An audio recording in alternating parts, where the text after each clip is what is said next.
नमस्कार, news 18 digital देख रहे हैं आप। आपके साथ मैं हूं विकास ब्रजेश सक्सेना। बीजेपी ने बिहार विधानसभा चुनावों के लिए 12 नामों की दूसरी सूची जारी कर दी है, जिसमें सबसे ऊपर नाम लोक गायिका मैथिली ठाकुर को अलीनगर से टिकट दिया गया है।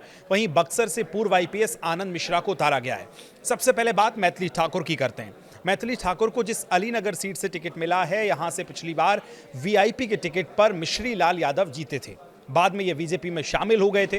2024 में फ्लो टेस्ट के दौरान राजद का साथ देने के आरोप में पार्टी ने इन्हें किनारा कर दिया था।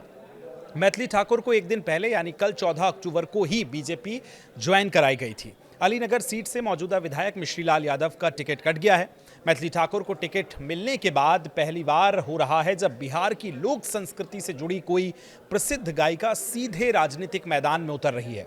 बिहार के राष्ट्रीय महासचिव विनोद तावड़े ने 5 अक्टूबर को अपने एक्स अकाउंट पर, जिसे ट्विटर पहले कहा जाता था, उस पर एक पोस्ट किया। इस पर उन्होंने साफ तौर पर कहा था, मैथिली ठाकुर के साथ 3 तस्वीर जो हैं उन्होंने साझा की थी और लिखा था कि वर्ष 1995 में लालू राज आने पर जो परिवार बिहार छोड़कर गया था, उस परिवार की बिटिया मैथिली ठाकुर अब बिहार को बदलते हुए उस रफ्तार को देखकर वापस बिहार आना चाहती है। इधर आनंद मिश्रा लोकसभा चुनाव के लिए आईपीएस की नौकरी छोड़कर आए थे। उस वक्त बीजेपी ने टिकट उनको नहीं दिया था। लोकसभा चुनावों की बात यह है, वो चुनाव में निर्दलीय खड़े हुए थे। हालांकि विधानसभा चुनाव में बीजेपी ने उन्हें अब इस बार मौका दिया है। एक दिन पहले ही 14 अक्टूबर को बीजेपी के 71 कैंडिडेट्स की लिस्ट पहली जारी हुई थी। बीजेपी ने अब तक 83 उम्मीदवारों का ऐलान कर दिया है। पार्टी 101 सीटों पर चुनाव लड़ रही है, यानी अब जाहिर है कि 18 सीटें और बची हैं जिन पर कैंडिडेट्स की घोषणा होनी है। पटना जिले की बाढ़ विधानसभा से बीजेपी ने सिटिंग विधायक ज्ञानेंद्र सिंह ज्ञानू का टिकट काट दिया है। वो कभी नीतीश कुमार के करीबी माने जाते थे। 2024 में एनडीए सरकार में मंत्री नहीं बनने के बाद उन्होंने अपनी ही पार्टी की आलोचना की थी। इधर छपरा से बीजेपी ने अपने सबसे सीनियर विधायक सीएन गुप्ता का टिकट काट दिया है।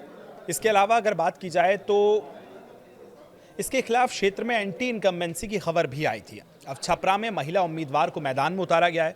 छपरा की जिला परिषद अध्यक्ष छोटी कुमारी को टिकट दिया गया है।